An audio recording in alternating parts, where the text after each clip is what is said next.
New construction is not that hard to do well and right, and we really have no excuses. Once you see how would we do it any other way, why would we do it any other way?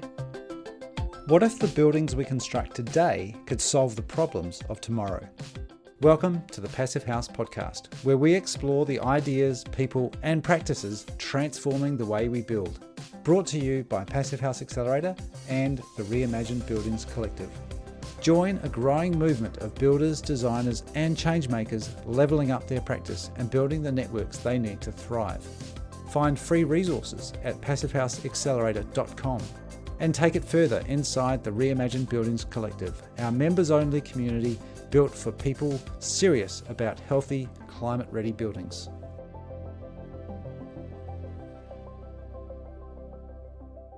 Welcome back to the Passive House podcast. I'm Matthew Cutler coming to you from Auckland in New Zealand, and I'm joined this week by Ilka Cassidy. How are you, Ilka? I'm doing well. How are things in your part of the world? It's good. It's summer. Everyone is off, and we just took a little trip up to Cape Cod and from Philadelphia. So we actually passed by the Hotel Marcel, where we just went for the Passive House Network conference. And Yeah. I had the car full of teenage daughters, and they all had to go to the bathroom. So we actually stopped at the hotel, and we got another tour, which was pretty awesome. So Oh, awesome. yeah, That's yeah. great. Yeah, sorry. Do you have any family or friends who are suffering Mm. in a heat wave in Europe at the moment? Yes, I do. I do. My sister and brother, my mom, they're all pretty overheated right now. Nobody has Yeah. air conditioning. My sister is in a third floor under the roof apartment and just bought a new fan, and that's all she could Mm. do to cool her down. But it's like 105 degrees there. It's pretty intense, and it just keeps, yeah, there's a new record every day in terms of length of the heat wave and temperature and all of that. So yeah, it's not good. Yeah, and like you say, people rushing out to buy fans. I remember visiting the southwest of England last year, where I actually my family is originally from, and one of the things that struck me was how few houses have heat pumps and air conditioners because they mostly have central heating, which is gas fired with a boiler, and then water central heating. So that's what they've pretty much relied on to keep warm. So that means they have no means, most houses have no way of mechanically cooling. And a lot of those homes are very old, heavy stone. So a few days of very high temperatures, everything just heats up, and there's no way to get cool. There's nothing really that's designed for shading or for keeping cool. So in some ways, it feels like it'll be worse than where a lot of houses are in Australia now, where they're designed for the inevitable heat of summer, and people are actually fairly well set up to cope with hot weather, whereas I know a lot of France and across Europe, they're just not really set up to cope with that, which has led to problems and will probably continue to lead to some problems. So yeah, it sounds pretty bad, and yeah, hopefully they get some relief from this immediate heat wave. But obviously, I think it's going to be an ongoing problem. Yeah, and what makes it a little more difficult is even, for us, we can go out and just get a little window unit, right? AC. And in Germany, since everyone has tilt and turn windows, you can't really do that, right? Those Yeah, units yeah, don't work with those kind of windows. So you have to find a different solution. I'm sure Europe is going to catch up on inventing something that either fits the windows or, some kind of system. But right now, they don't really have anything no, that is like a quick fix. no, no, I don't. So yeah, my thoughts are definitely with them, having lived through a few heat waves myself. So let's move on to this week's episode, because we have a great interview back closer to your home at least. But before we do that, I've got a few people to thank. So I'd like to thank our stakeholder partner for everything that we do here at the Passive House Accelerator and also at Reimagine. That is NYSERDA. And also to founding sponsors 475 High Performance Building Supply, Ingui Architecture, Partel, Rockwall, and Zola Windows. Thanks also to our champion sponsors, Buizo, Cascadia Windows and Doors, DuraPanel, Icon Windows and Doors, Intus Windows, LG, Proseco, Source 2050, and Zender. And I do like to do a special thanks again to Zender, who is the sponsor of the week for Passive House Accelerator. So really great thanks to them and everyone who supports us. All right, let's get into this week's episodes. Who are we talking with, Ilka? We're talking to Michelle Apigian, and it was a really nice and very interesting interview about just looking at the bigger picture of sustainability and what the impact actually is of energy modeling. And I can talk about energy modeling a lot. I like doing that. So, Me too. You'll hear all about it. Yeah, well, let's get into it and we'll catch up afterwards with some highlights.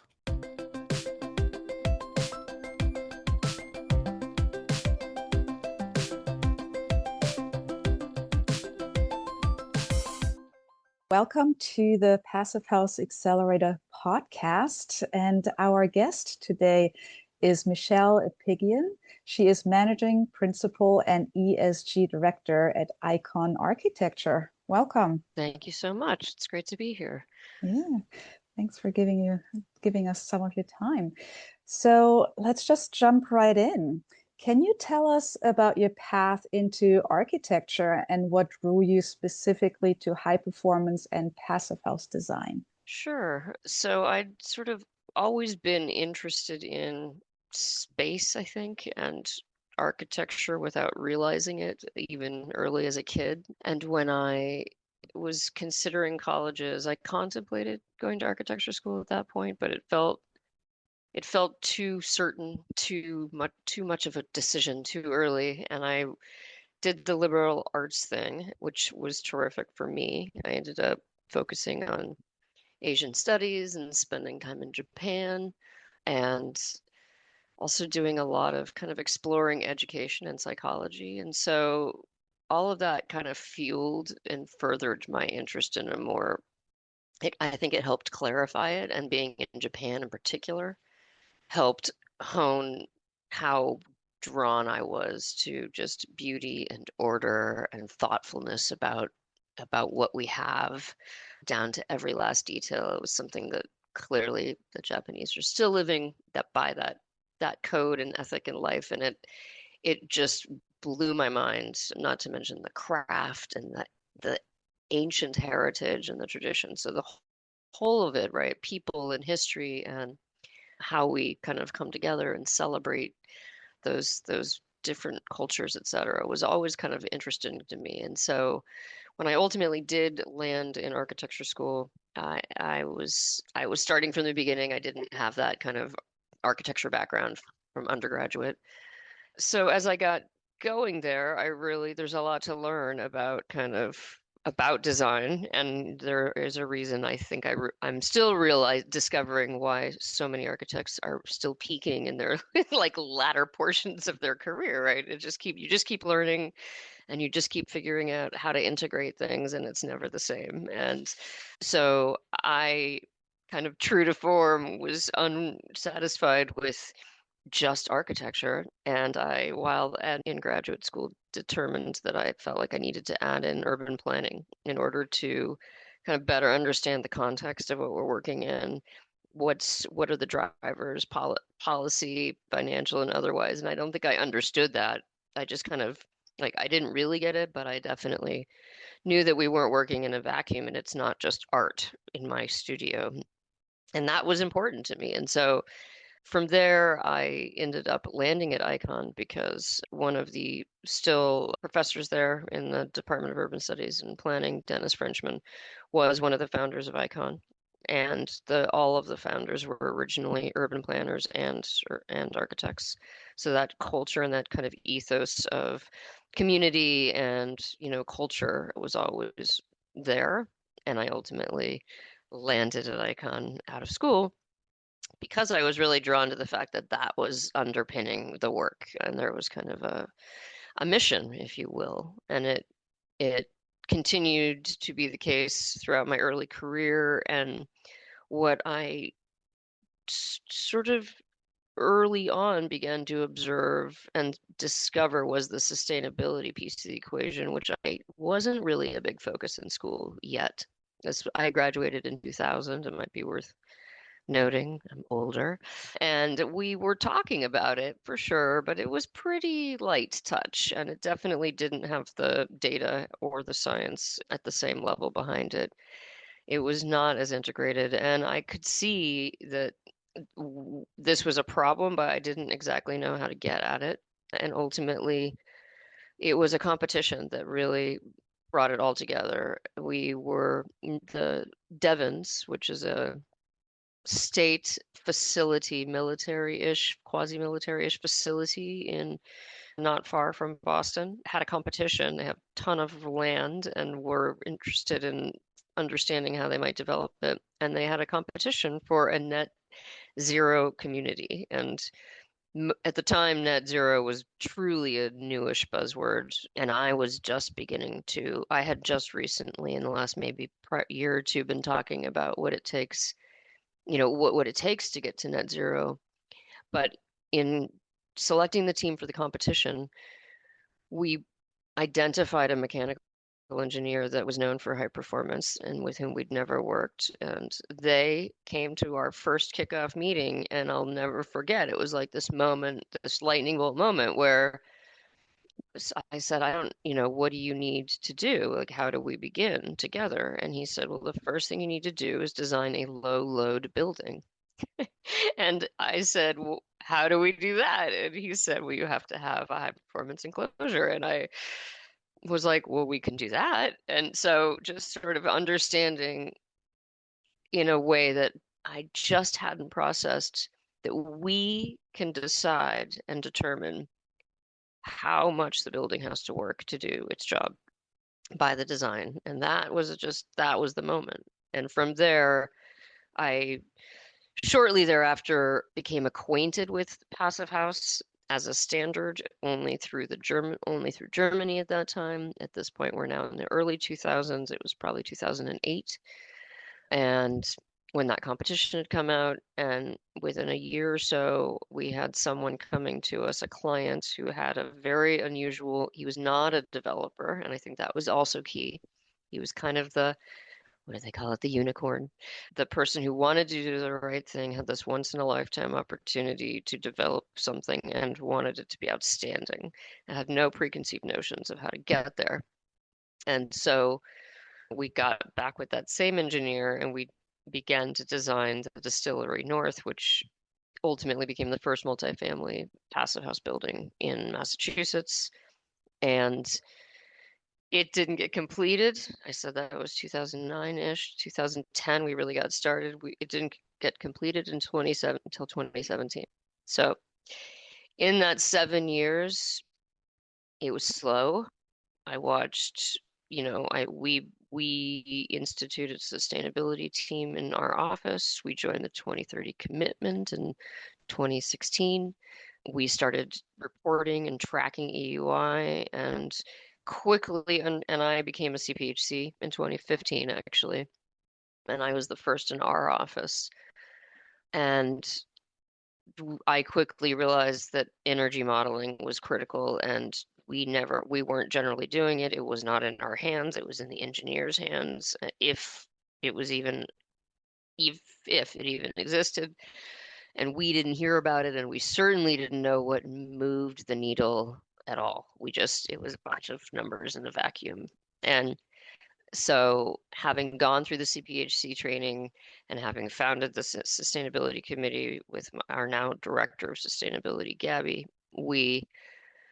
she ultimately also became a CPHC and we began testing energy modeling tools because WFI was, we all know, if you know it, it's not exactly fun and easy, highly productive, and we really value the inputs, most of them in the airtightness in particular, which was the thing that we couldn't find anywhere else. And so we spent a year probably running through so many of them, Sapphira and oh, I don't even know, plugins and this, that, and the other. And most of them didn't have airtightness as an input, or if they did, it could only go down to something like 1 ACH, right? And nothing below. And we knew we can't even meet the standard with what's allowed in the model, so we have a problem. So we kind of kept plugging along, and we had some progressive clients. Thankfully, it's always a progressive client. And it was then probably right in there, 2017, that we won an RFP with a client with whom we'd worked frequently, Homeowners Rehab, HRI, out of Cambridge. And they have an excellent mission-oriented, highest performance mindset. Every project can do better than the last, and not resting on laurels. And so when we won it by saying we're going to design to the Passive House standard. We've done it. We understand how to do it, and that's what we can guarantee.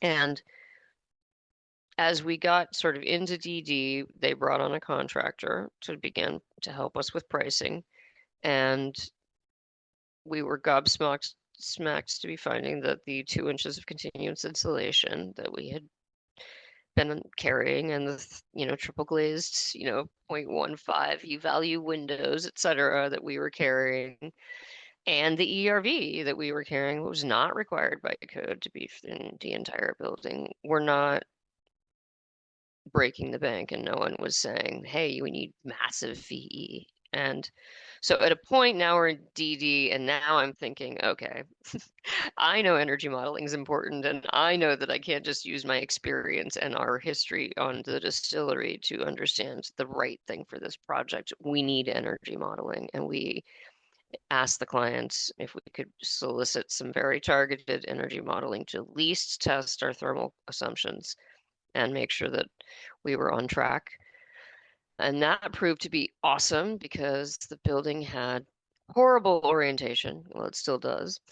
It has long east-west facing facades where we've got this low light, and we were really worried about shading, and we were carrying shading, vertical fits. And the energy modeling told us, number one, that our value assumptions were largely dialed in, which was great, but also that the shading did not help us. It just didn't. It certainly did help in some ways, but it hurt in others, right? It helped in terms of cooling, but it hurt in terms of heating. And overall in the energy model, it was a net nothing, if not a penalty. I frankly can't recall. And so the cost of that was $500,000, right? So it was VE through the right information at the right time so that we could proceed wisely. And that's, I think, the main takeaway, right? Is how important the team is. Like none of us has all of the information, and we never need all of the information, but we need the right information at the right time. And that does take a team. And it also takes, like, we're really seeing, it takes a flow chart where you, like, as they say, you begin with the end in mind, right? But you have to be able to identify the key milestones and how all the different players need to come in and when to provide the information at the right time. Because I think what tends to happen is overwhelm. We all want to do the right thing. We're all dotting I's and crossing T's, and major things can be totally missed because we're like super duplicative and not seeing the whole forest. And right, so I think maybe I can pause there for a moment and let you ask some questions. Well, thank you so much. That was, a really great recall of the timeline and how you got into high performance and your experience and how that helps and informs your work now. So kind of going back a little bit, it's just always so amazing to hear how where that aha moment comes from, right? You totally. All of a sudden you're like, oh yeah, this is what we should be doing, and I can do it. And it's actually, I have some kind of control over it. I think that's something really important in the architecture profession, to realize that there is a lot of that the architecture does have control over what is being built, that it doesn't have to just be given over to the contractor, or let the developer decide. I mean, of course, ultimately a lot of times, especially with development projects, comes down to cost. But I mean, if you have the experience, as you said, it doesn't have to break the bank, and you have that control, Right. and you just have to convince the people to do it. And just your experience of having that mechanical engineer come in and tell you, yeah, I mean, we design towards what you give us. I mean, that's Oh, yeah. oh, really? Yeah. Yeah, So that's awesome. But it takes a little bit more time and effort on the architect side, right? Because all of a yeah, sudden, not only are you making the decisions, but you're also taking responsibility over a lot of things that you might have given up before, right? Or give it to someone else. So yeah. that's kind of interesting. Well, I also think we make a lot of assumptions and rush to preconceived like conclusions about how something should be because of our experience, because shorthand is helpful, right, for all the right reasons often. And I do think that when you have to do it right from the beginning in an integrated way, it's critical to come to the table with a totally open mind other than your goals. Your goals can't, your goals are important, but the how, right? It's one of the reasons I love Passive House. It's not prescriptive, right? It is performance. Find a way to get there. These are the values, and we're not going to stray from the values. But whatever it takes for you to get there, we're flexible. And that's, I think we tend to get prescriptive accidentally because we're in a hurry and it's easier.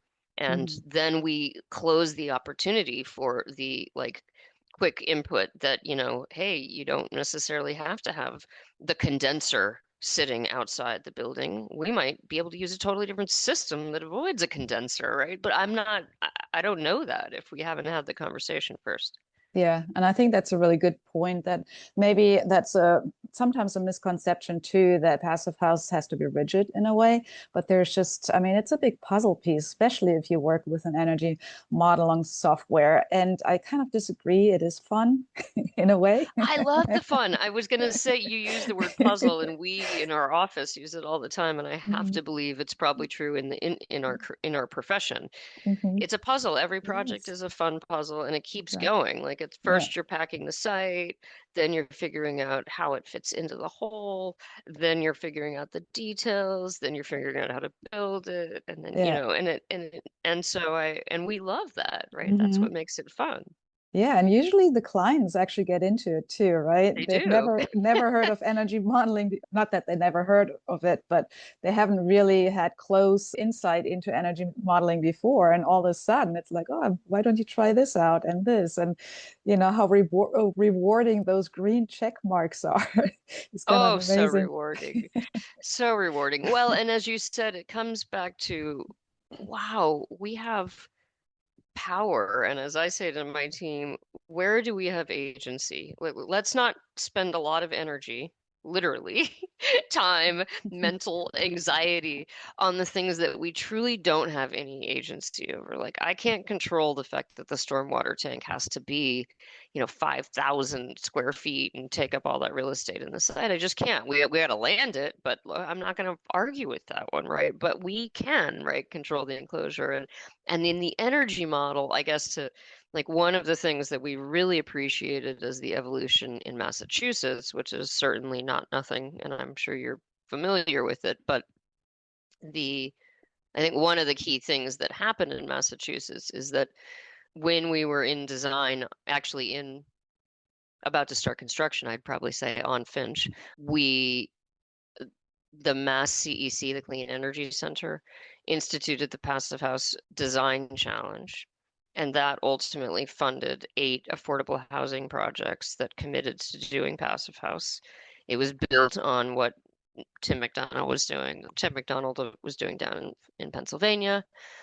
And we, and it, with it came a requirement to identify the upcharges associated with going from wherever you would have been to the Passive House standard. Now, for the, one of the key things to note is affordable projects tend to be higher performance than a lot of the market because the drivers, the oversight is higher, the ownership is long term, and so it's all very aligned, right? Doing the right thing up front is kind of an immediate, real time, all time payback. It's a beautiful thing. This is why most of my work is in that space. It's just a great alignment. The clients are, they're with us all the way, and they do like to roll up their sleeves, right, and get into the puzzle of it. Yeah. And it's not to say that the market doesn't, but obviously they have split incentives, and so their spreadsheets look different, and it's just harder for them. So I think the sales pitch is different, but it's still important. And I think what happened is that that Mass CEC Design Challenge provided with those 8 projects important information, not only about the costs, right, but ultimately then all those projects could be tracked for performance at different levels and have that feedback loop. And all of that was enough to convince the state at a couple of levels that this was the thing that we should be like incenting. So both in our affordable housing, the QAP, the qualified allocation plan, determines which projects are appropriate to fund, and also the mass save utility incentives that are helping us collectively meet our climate goals, right? So they then instituted, so in 2018 we had the mass CEC just incentives, and then I think it was 2020 the mass save incentives came into play. And so Finch was the first, and actually it was under construction, so we didn't even benefit from the full incentive, but it was wonderful. It was enough to move the needle for our owner to decide to actually certify, which was delightful for me. And then at that point, FIAS was really had gotten their wings under them, and so we could really go right in there with Kat and the team and get certified and figure, and we had a great team there, and we learned a ton, and we hosted like literally 12 or 15 tours of the building, and it opened people's eyes up to what was possible. And when the mass save incentives then came out, which provided $3,000 for any multifamily unit and projects over 20 units. Do I have that right? Over 20 units? Large-ish projects, I'll just say. That where the original one had been $4,000, it broke that into an early feasibility study, as they called it. And it actually created a ton of confusion in Massachusetts because the people thought FIAS and Passive House requires feasibility studies. And we have to qualify for the feasibility study. And I was like, no. But it was game changing because all of a sudden our internal CPHCs, with a little support from our trusted engineers and a few that, of our sustainability consultants, could help us do that level, right? Feasibility. You're not committing. It's not in the deep weeds. We haven't taken all the way through. We don't frankly feel prepared to do that, even though I know many architecture firms do it now. But the early stage stuff was everything. And to be able to go, oh, what happens if we put 1 inch of insulation on the outside instead of 2? Oh, no, can't do that. 1.5 inches. And like really, really test it. Or solar heat gain coefficient, really test it. I mean, it was everything. And so now we are doing feasibility studies. I think we're almost on 30 at this point. Like we do them on practically every project, even if they never go all the way. It's $5,000 is what we charge because that's what they incent. They rebate it immediately upon execution, and it comes with a charrette. And so the whole team is sitting around the table going blow by blow through how all the inputs, at a high level, how we got to the beautiful check marks or not, and what we tested so that you don't have to say, oh, but do you need those windows? Oh, do you really have to have all that insulation? Well, look what happens, right? We can show them. And then it's not even a discussion. It's just, a dispute. It's just, oh, okay, well then, gonna have to find some money somewhere else, I guess, right? That's what it is. Yeah. No, it's great. And yeah, thank you for pointing out how important these feasibility studies are. And one of my questions to you was actually how the passive house incentives in Massachusetts affected your practice. So Yeah. I think that's, you know, as you said, a big part of the practice now. Can you actually tell us a little bit more about icon architecture? You're in Massachusetts, you're around Boston, right? And what kind of Yeah. projects? I mean, it sounds like most of your work is multifamily, but can you kind of elaborate a little bit more on icon architecture before we move on? Yeah, absolutely. Thanks. So yes, we are Boston based and women owned. We're community focused, and so we work in lots of different types of program spaces, but yes, we do have a lot of residential focused on multifamily housing at all levels, market, affordable, existing, new. We do a lot of work with existing buildings these days, and that can look like any number of things. It can look very unsexy, from just boiler replacements and window replacements and roof replacements, like the basics that are so important. I mean, in Boston, we've got a lot of old buildings.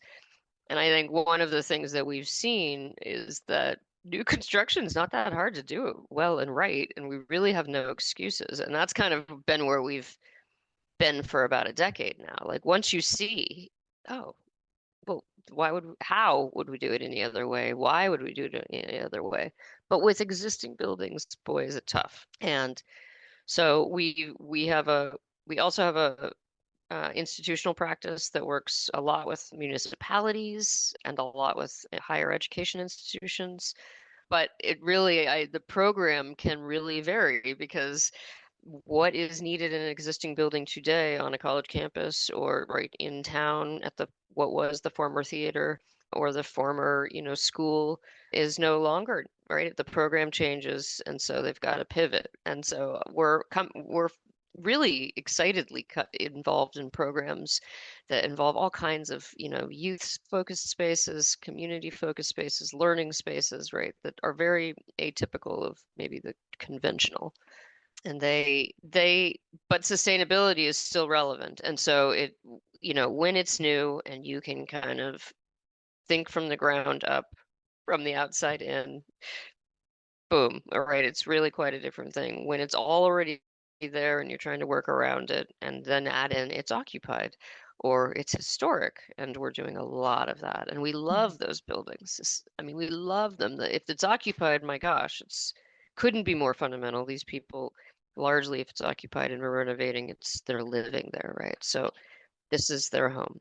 And if it's historic, it's been relevant to the community for who knows how long. It's had its own whole history in life that is not going anywhere, and right, reinventing it and breathing new life into it. So we more and more, right, the puzzle is actually in the existing, and how to take something existing that has opportunity and layer in a new construction insertion, if you will, right? That kind of optimizes the site, perhaps offers some new other modern features like accessibility, and can help then, frankly, leverage like renovating the existing buildings, because to do the true passive house level, deep energy retrofit level upgrade to most of those buildings, simply not cost effective with the current financial structures,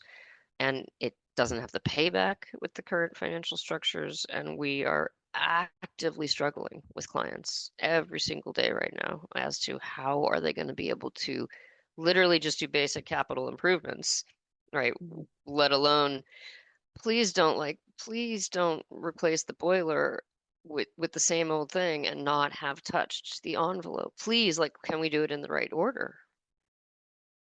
Yeah, that was sorry. I was going to ask you, how do you approach those projects now because sometimes it's hard with all the background knowledge you have about passive house and airtightness and efficient envelopes to then go into a project like that, and that where it's a lot harder to do these things. How do you get the most out of improving those buildings, and how do you talk to the owners about it? It's a great question, and we're constantly working on it, right? We're constantly drawing on what was working last time and where we can see that we still need to sort things out. And it's not just with the owner and with the team, it's even internally. I think it gets a little bit back to this. There's so many factors. It's so complex.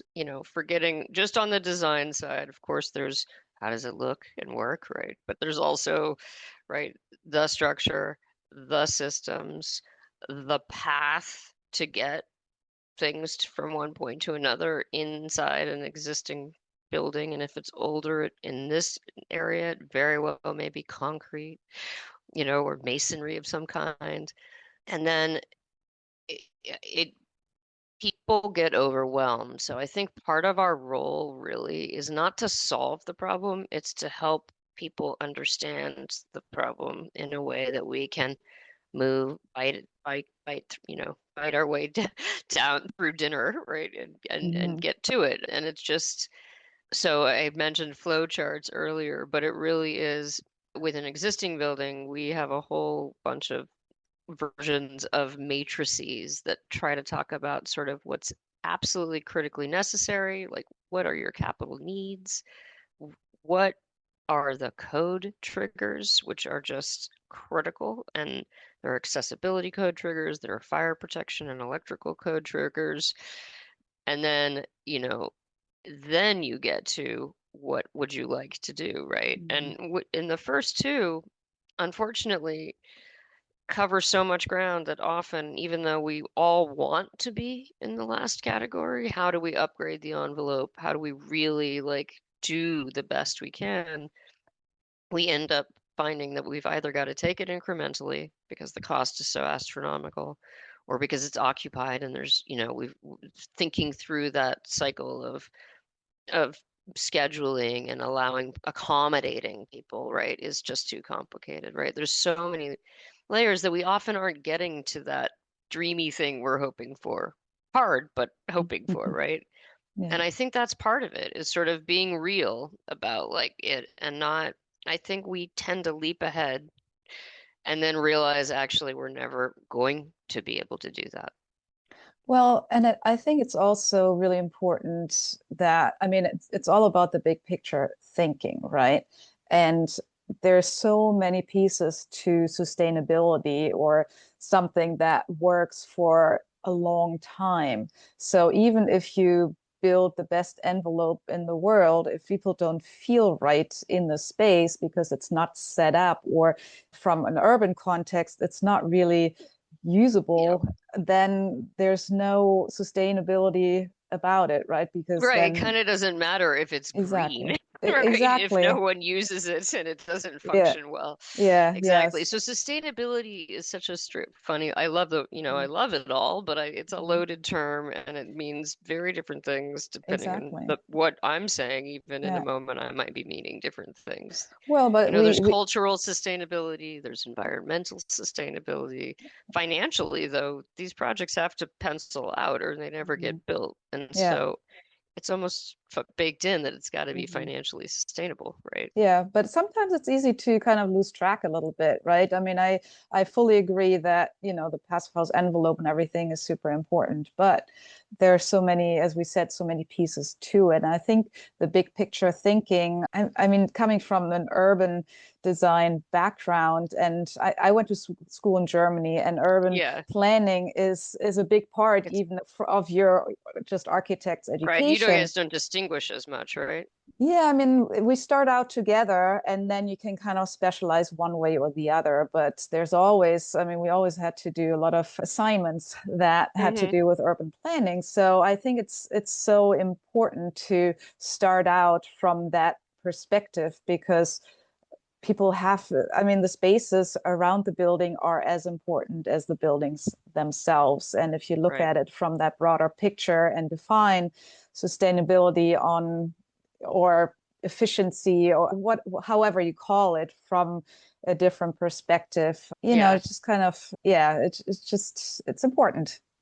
Well, the building is part of the system of that of of the site and the context, right? And so we spend a lot of time talking about what is the context that we're working in, right? And climate is, of course, one of the contexts that I think historically no one was talking about in school for sure, right? No one was Mm-hmm. like, oh, where's the solar path? Let's look at the azimuth. And, you know, and I learned those terms, but we weren't actually using them in day-to-day design, right? But I think, yeah, exactly. How do people flow through? How does water flow through?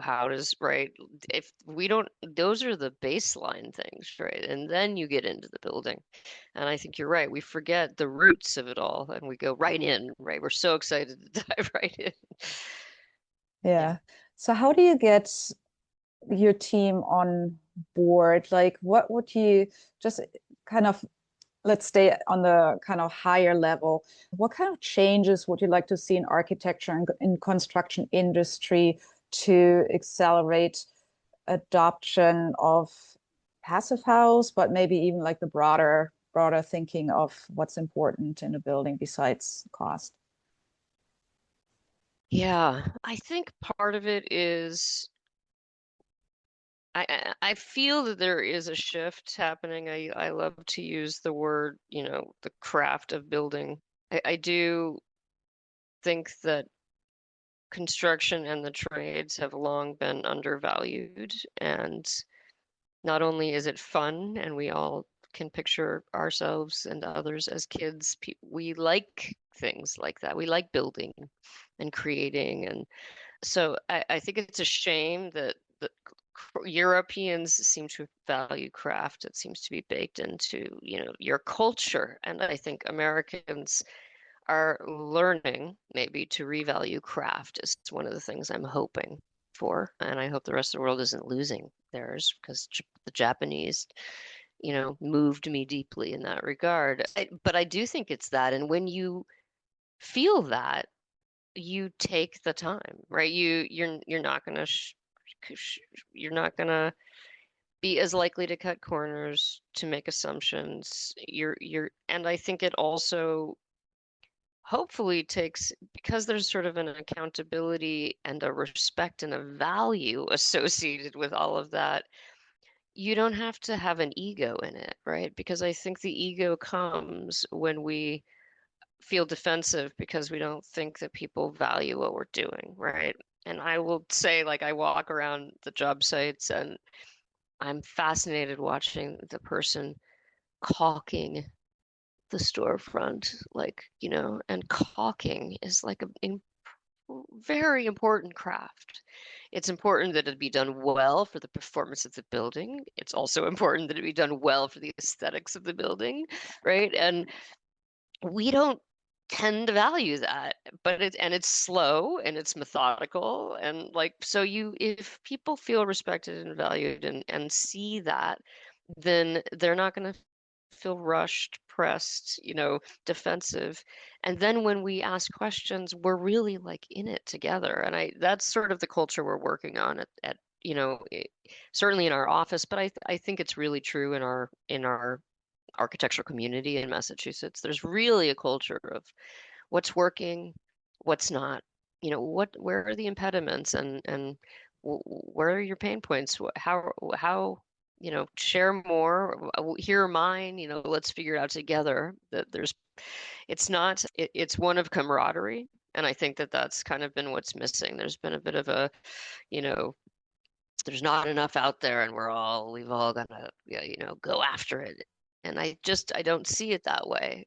I just don't, right? And I think it's way more fun when we're not thinking about it that way. And we're really just thinking, well, how do we bring the best solution to this equation here? Which means it might be a different team than I'm used to, might be a different approach than I'm used to, right? It might be a different program than I'm used to, but it will always have the performance goals, right? Right? So I Mm-hmm. think it's a lot about language and about a mindset of kind of the true value of what we're doing here.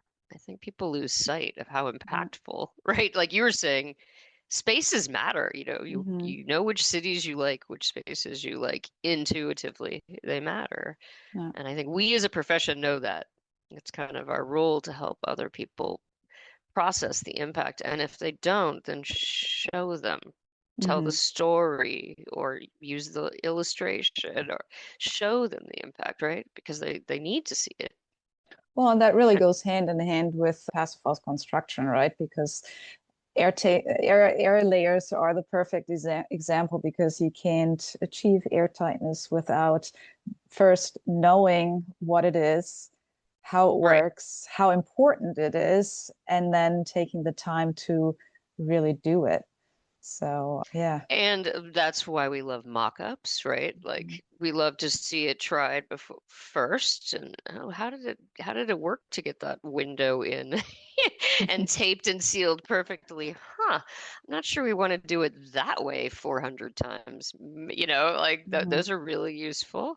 And testing, right? We Yeah. tried to do it right, and Hmm. verification, right? So that's the other piece at the end of the equation. We're all working so hard to do it well. Hmm. And even then, things aren't going to be perfect because that's life. So Hmm. testing, verification, second set of eyes, not there to be punitive.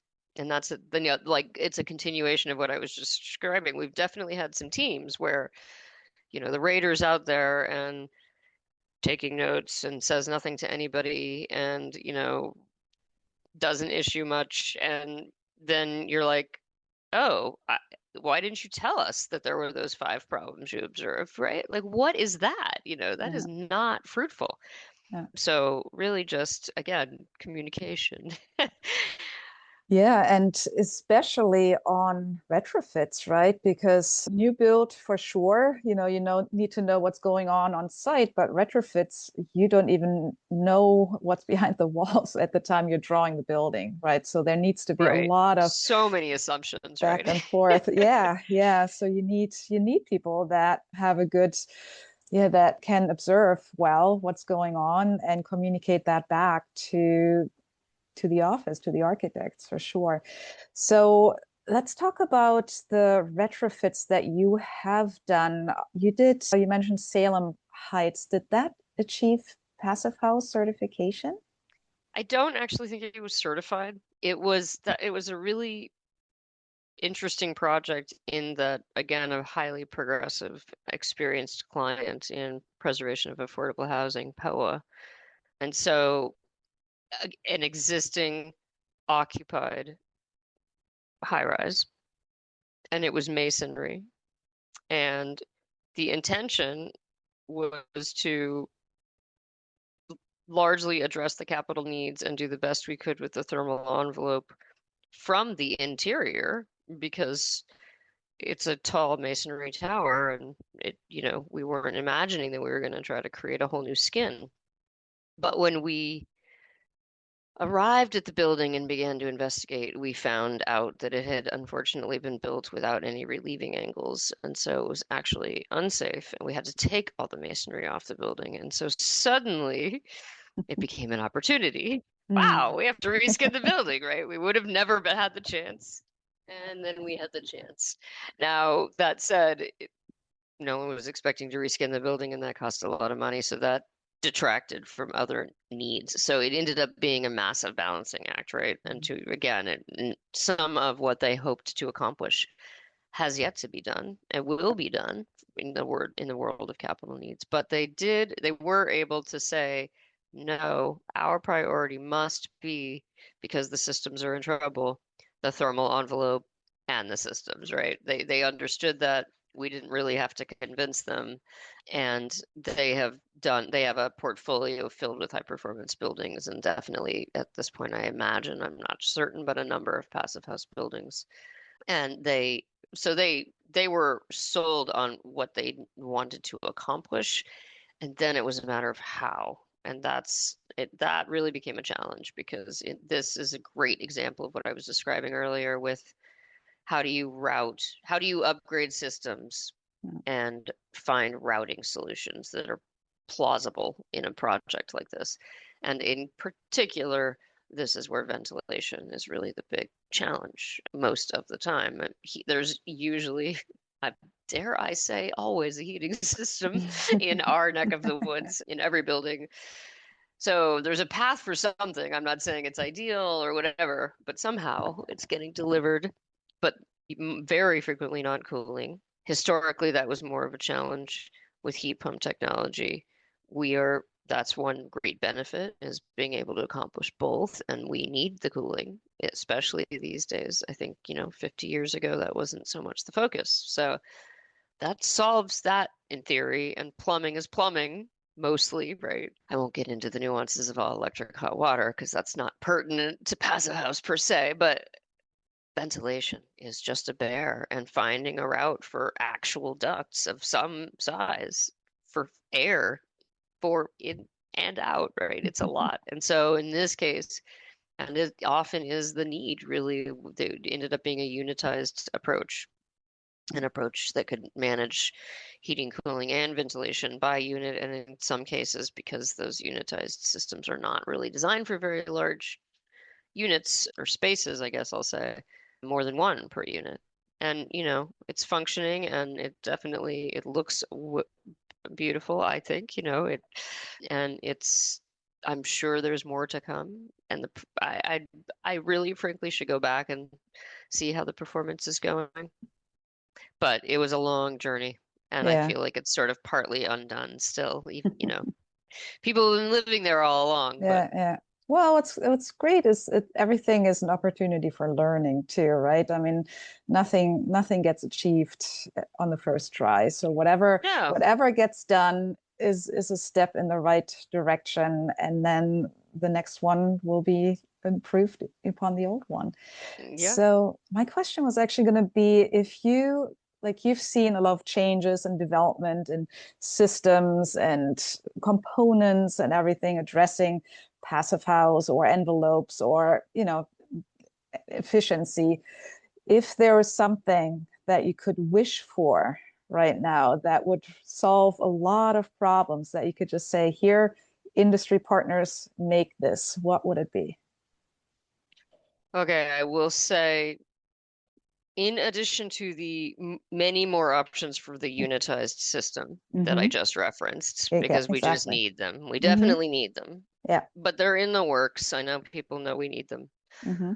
Any and every way to get geothermal, in my mind, is what's needed. I'm really anxious about this refrigerant everywhere. I know the codes are evolving Yes. at the federal level. It's definitely impacting our state. I'm sure it's affecting most for good reason. But everybody knows it leaks, just like Yeah. everybody knows the gas lines leak. So I like our water lines don't leak. I don't understand how we can continue to be so hog wild about systems that are so fundamentally inefficient in that sense. I understand that they're very efficient in others, and obviously the impact of refrigerant isn't nothing. So I don't love the refrigerant, but also I love that geothermal can manage hot water and heating and cooling, because I Yeah. think hot water is the piece where we just lose an energy. We go hog wild, and no one can control our consumption. No one's going to, put policy on how long our showers can be, other than certain conditions. And we wash dishes, and we need, like it's just part of life. And I love what I'm hearing and learning about geothermal. We've got a handful of projects. One's about to start construction. I think it will be our actual first if it goes with geothermal, and several others in early design. And we've tried many times over the years, but hot water is not part of the thermal equation, but it's definitely part of the overall load profile. And I think geothermal gives us a little more agency, right, to Mm-hmm. manage the hot water, because otherwise we have no power. I guess Yes. that's it comes back to, where do we have power? Yes, yes. Well, Yeah. thank you for mentioning both of those points because I feel like I totally agree. The hot water is something, even in the energy model, you make assumptions, but Oh, yeah. you And we know, you know that can't the control. woofy baseline of what the expectation daily Yeah. use is under volume, as I understand it, right? And we just Yeah, all know that. And and you it's can't okay control it. Yeah. as long as it's just an energy model Hmm. for thermal, but it Hmm. doesn't. Yeah, yeah, no. And I don't think people are really aware of that huge of an impact that Yeah. hot water generation and distribution has. So everyone's talking about heating and cooling, but not Right. really Once you hot shrink water. that Yeah, heating and cooling, we all yeah, know the yeah, overall percentage of the yeah, problem is now the hot yeah, water, right? So I yeah. really, and I get that it's not in the enclosure, but I still think we have some opportunity. Absolutely. And then also mentioning the refrigerants. I mean, that's kind of the big elephant in the room We're right really now. relying on heat pumps, and I'd Yeah, love us to get to some ground source. I guess that's where I'm headed. yeah, That's what I should really yeah, be saying. yeah. People corrected me that maybe it's not all about geothermal, and I got to get my terminology right. Hmm. It really, I should be referencing ground source is what I'm Hmm. talking about. Yeah, yeah, Geothermal isn't re energy source, but not, anyway. yeah, yeah. Awesome. So I have one last question. What Yes, keeps indeed. you motivated to do this work? Because I do know that it can be exhausting sometimes, right? And very, very challenging, but also very rewarding. So what's your motivation to keep going? It's my kiddos. It's Mm. humanity. It's like walking out into the park midday and just seeing how beautiful this planet is. And we know that, and we need to respect it and each other, right? The Mhm. way that we can, and things would be so much better.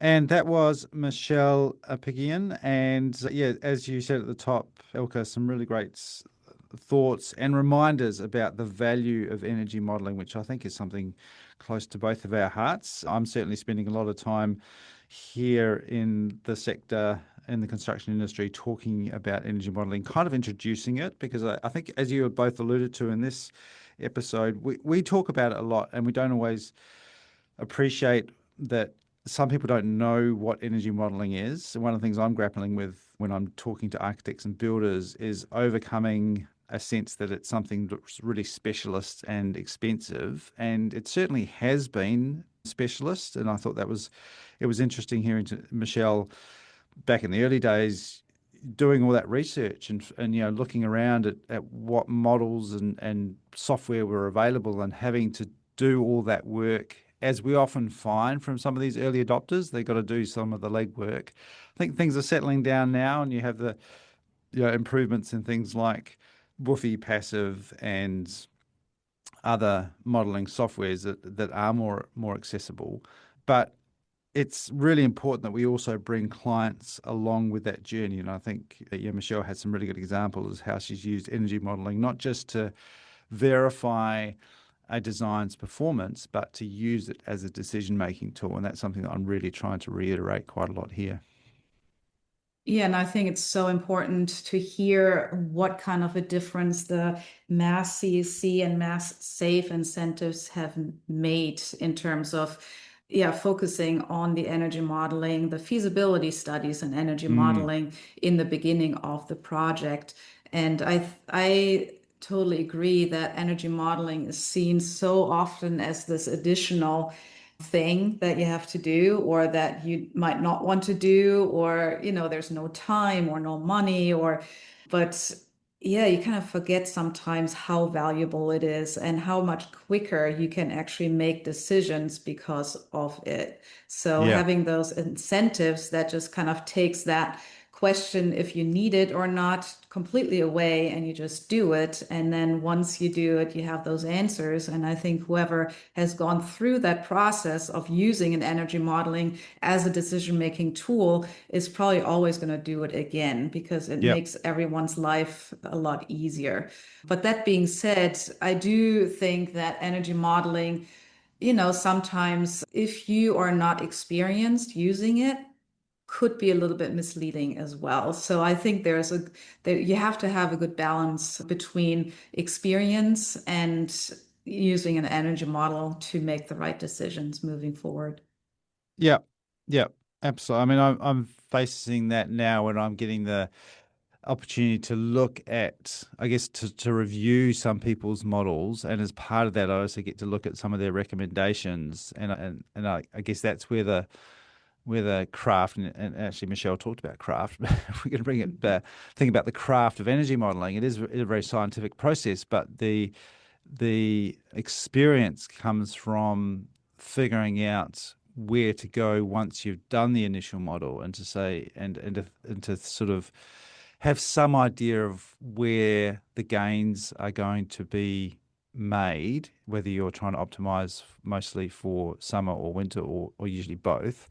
But that experience is helpful to know which levers are going to make the most impact, and of course, which are going to have the biggest cost implications as well. And I think that's where the sign of a maturity of the industry is people who can go quickly do that initial model to set a baseline and see, where we're at, what's our predicted energy demand and comfort levels. But then what do we need, what can we change relatively easily? What are our options for improving that to get a better outcome that's going to be not just work according to the model, but also work as a building. And I was pleased to hear Michelle talking about that as well. And I think you said that it's all well and good having an amazingly efficient building, but if it's really ugly and no one wants to use it, then it kind of misses the point. So you've got to do both of those things.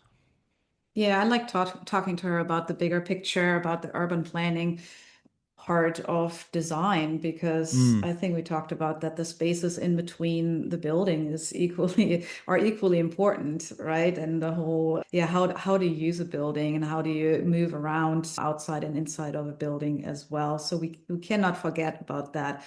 Yeah. Even if I like to dive very deep into the technical part of the energy model. But what I also really appreciated what she said was that she talks about having the right team, and that not everyone has to know everything, right? And that there are certain times for certain information to flow, and that it's really easy to get overwhelmed in the beginning, especially, and during a project. And especially if you haven't done it before or you don't really have that much experience, being like presented with all these different options and decisions and everything that you have to make can be quite overwhelming and off-putting, to be honest. So I think really thinking about what the timeline is and what information you need when, from who, and who has the best knowledge of that information, while still keeping all your goals aligned. I think that was a really good point that she made. That ties into something that we mentioned last week when we were talking about carbon, and there was a point in that interview about the danger of measurement precision versus larger design decisions. And I see that in modeling as well sometimes, where people get very concerned about being very, very precise about one particular element, and then you lose sight of the bigger picture. I see this with calculating individual panes of glass for a window early on, because you want to get a really accurate total R value of a window or a particular facade. When you step back and say, well, we're still miles off our energy target, so don't even worry about the size of that pane of window. Do some sort of macro estimates first to get within the right ballpark, and then you sort of hone it down further and further as you go, and the closer and closer to your thresholds. And similarly, I hear people getting really, really concerned about certain things, and I say, well, you're well within the threshold, so it actually doesn't matter. You probably now want to start talking to the quantity surveyor and figuring out how you can most cost effectively achieve your goals, rather than going to the nth degree of precision and accuracy and performance. And I think she had, like you say, a really good way of putting that is the right information at the right time, which sounds logical.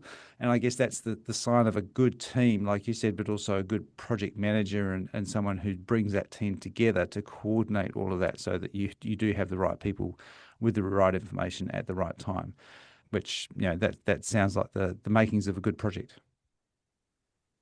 Yeah, exactly. And the other point that she made was too about the hot water at the end, I think, of the interview. I thought that was really interesting too. Yeah. where, Yeah. or just totally right to point that out, that that is one area where in the energy model, you just use some kind of assumption, right? You say, okay, every occupant uses that much water a day, and that can be so far off in real life. So I think Yeah. just, just kind of realizing how much of an impact hot water has, generation and distribution in general, but also realizing that there are limits to the energy model in terms of prediction as well. Like Yeah. some things you kind of can control, and some things you just can't. So yeah. When you put those crazy humans inside the building, everything was looking good until you Exactly. put people inside and they start doing Yeah. weird stuff. Yeah, one of my favorite settings is, I think, when you go deeper into the energy modeling, if you do like even a dynamic model, you can say if the activity of the people, of the occupants, and how they're clothed, So if Yeah. you put like 20 dancing naked people into a building, your energy model is totally different than, Yeah. if you just have a couple dressed, I don't know, people Sitting sitting sitting around. down at Yeah, doing boring things at a desk. Yeah. exactly. Not generating enough heat. Awesome. All right. Well, I'm a big proponent of energy modeling, so really great to hear some more perspectives on that, and just the not just the importance of it, but the value of it and how important it is for a project, and also bringing clients along on the project as well in that decision-making process. I think it's an incredibly useful tool. So thank you very much, Ilka, for bringing that interview, and really enjoyed listening to Michelle as well.